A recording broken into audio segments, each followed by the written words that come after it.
Shame on you! Shame on you! Shame on you! Shame on you! Free! Free Palestine! Let them hear you! Free! Free Palestine! Free, free Palestine!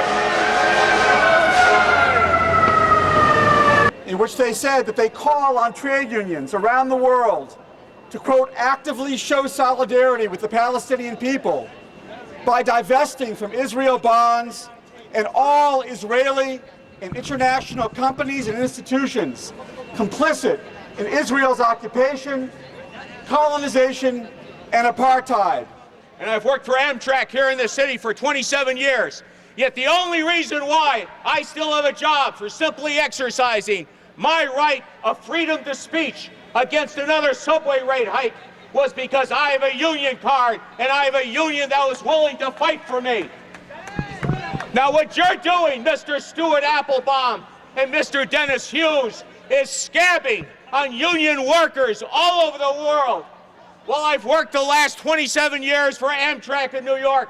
I'm from Wisconsin, and it was the workers of Wisconsin in their fight back against a Tea Party governor who are inspired by the workers, the heroic workers and people of Egypt and Tunisia against the Arab Revolution that's sweeping the Middle East, that the U.S. is their brother Appelbaum. Your enemy is federated department stores that your workers may have to strike next week.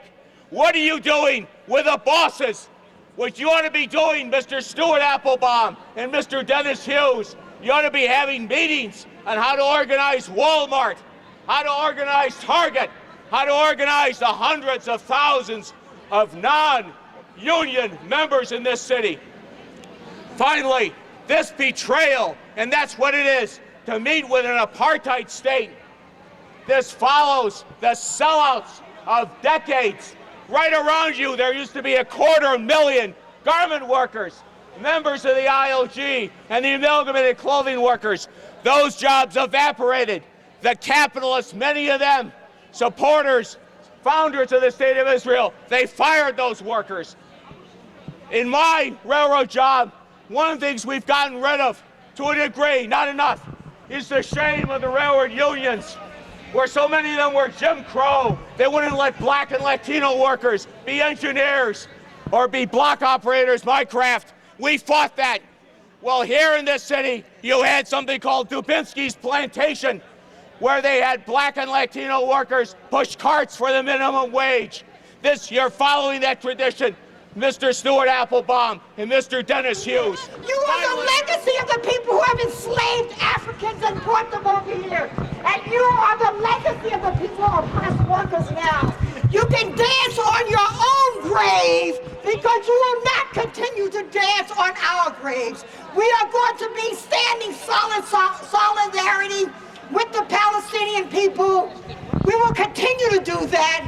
We will not be intimidated or cowed with your cowardice and your oppression, and we will not be called anti-Semitic. We will call supporters of liberation fighters. Fight like hell to make sure that not one dime from my paycheck goes over to Israel. And not one. And I'm a transit worker and a proud Local 100 member, former officer for many years. And I know that while 900 transit workers were being laid off last year, the AFL, in particular Mr. Hughes, sat on their hands.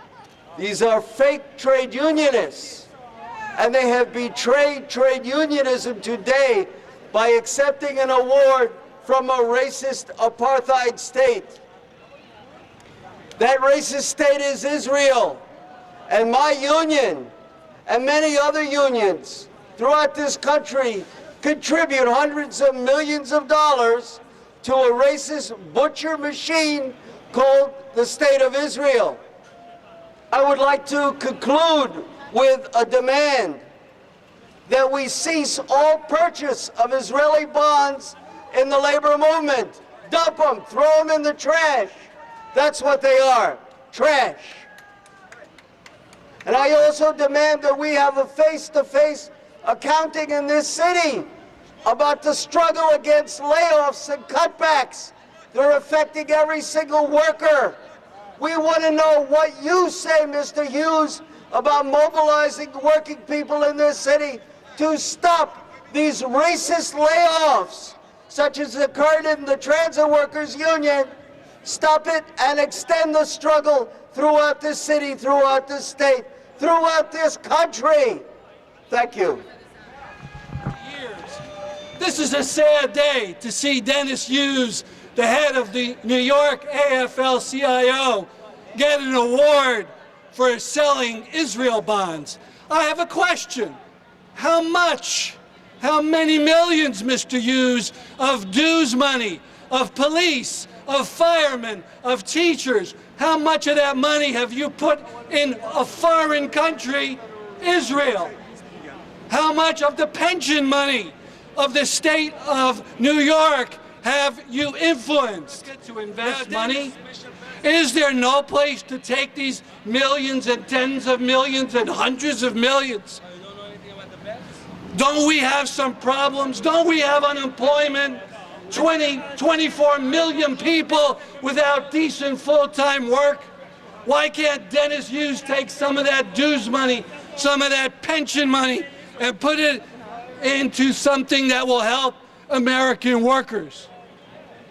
Finally, let me talk to you a bit about Connecticut. In the introduction, it was mentioned that our New Haven Labor Council called for divestment.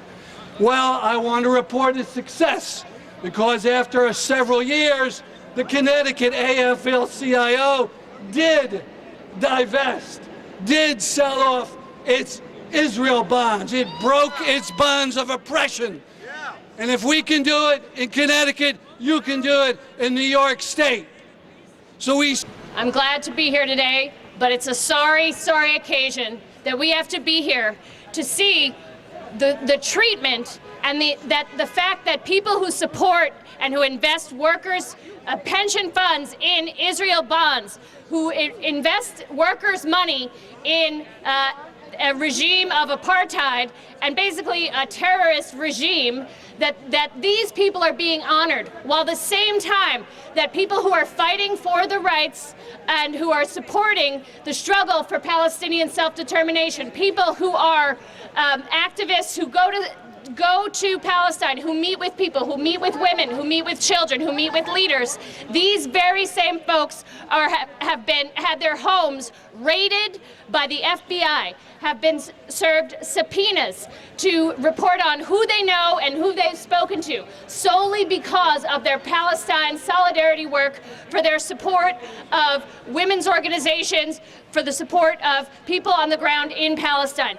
And these people, it's important to note, these people who are being repressed by our own government, who are being silenced by our own government, are actually members, active members of their labor unions. And labor unions have come out in support of these activists because they know that silencing people in this country is against the union movement and the rights of any of us to speak out. That's right, brothers and sisters, progressive members of the labor movement, 4 members of AFSCME Local 3800 in Minneapolis, Minnesota, a member of Teamsters 320 in Minneapolis, Minnesota, and the shop steward for SEIU Local 73 in Chicago, Illinois, have all been attacked for their solidarity and support of the Palestinian people's rights.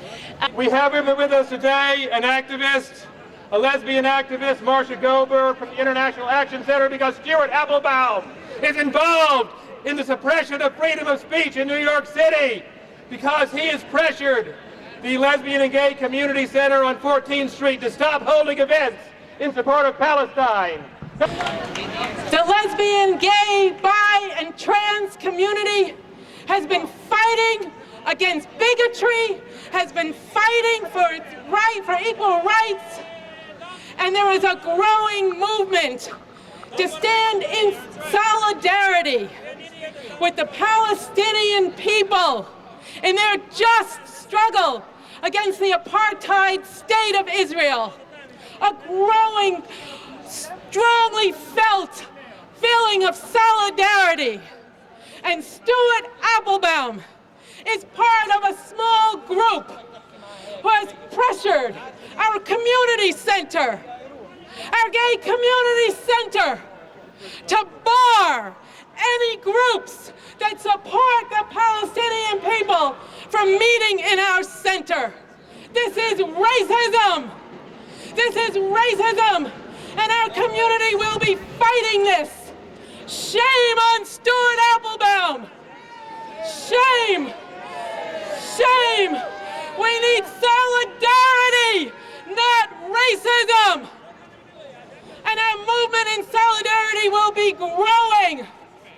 There have been sit-ins. There have been marches, and the gay pride marches in Queens and in Brooklyn.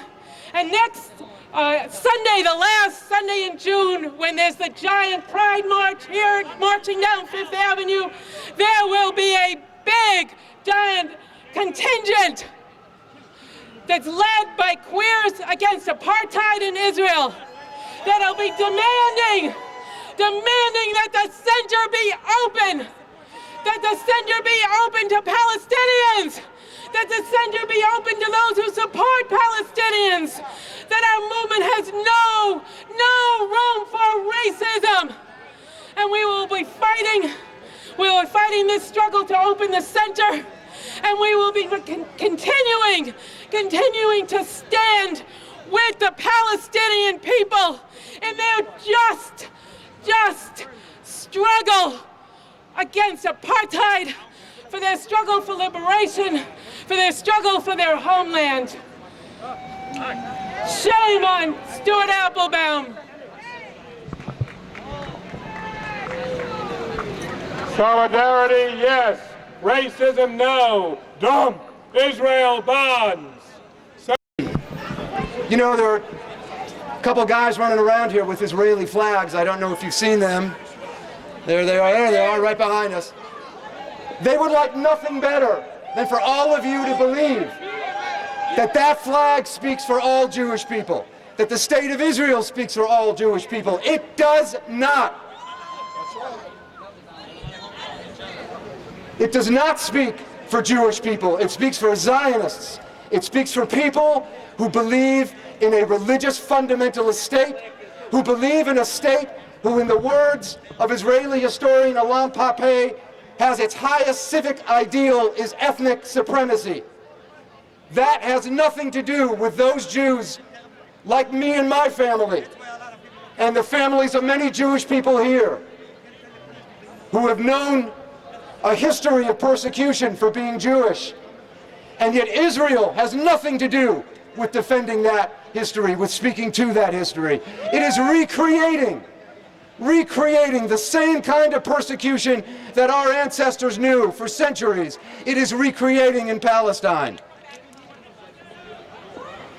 An international Jewish anti-Zionist network gives its full support to Palestinian people seeking their internationally recognized rights to full equality in their homeland, to their right to return to their homeland from which they have been ethnically cleansed and continue to be ethnically cleansed, and the right to end all military occupation of Palestine. Thank you. We like to say that the black community is in full solidarity with the Palestinian people right to self-determination, because we know very well the nature and the legalization of apartheid from the Jim Crow South, where it was separate but equal. We know very well about the apartheid state in which the Palestinians are facing now. I had a chance to work in San Francisco, where we mobilized a campaign to divest all the money from students and from all the companies that was doing business with the apartheid South Africa. So I embrace those campaigns now that's saying that they should take away the bonds and take away the investments of our school bonds from the apartheid Israel state. I'd like to also raise the question of the workers and child care. Right now, we are having co-location within our schools. Charter schools are coming in our public schools and taking space. and forcing our kids to be double up in classes at 40 at a time. These charter schools who are getting money from Bill Gates and the likes of people from over there in that hall are cutting basic service from our schools and giving the charter schools state-of-the-art equipment right across from each other. This is apartheid. This is apartheid in education. Kids are getting separate education and resources in the same building. This is the kind of stuff that we see going on now in Israel and the attack on the Palestinian people. So I say again that we are happy to be out here today as a worker, as a member of a child care union, providers, and as a member of a parent group who are working on transportation. Hi, I'm Sherry Wolf. I'm here as a member of Siege Busters Working Group that organizes in solidarity with Palestine, as a member of the International Socialist Organization, and a long-time lesbian activist. I want to say a few words about the event that's happening across the way, where labor is in there supporting Israel. And it tells us better than anything else that there is no automatic solidarity of the oppressed. We have to work and fight for it. Because workers who are being exploited and oppressed, the fact that they would support a state that represses, that dehumanizes, and that outright kills the Palestinian people tells us that we have a lot of work to do inside of the U.S. labor movement in this country. And the role in particular of Stuart Appelbaum, who recently came out as a gay man, one of the more prominent, openly gay men who leads a major trade union in this country, is attempting to use the fact that there are nominal rights for gays in Israel as a club which would to beat the Palestinian people.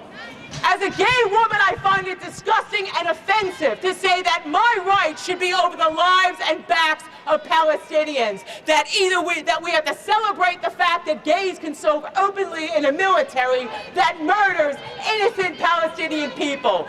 Those are facts, and facts are stubborn things. Disprove them if you don't like them. Make it false. The other thing I think we have to know is our side doesn't have enough small victories to celebrate, and we should acknowledge when we have them.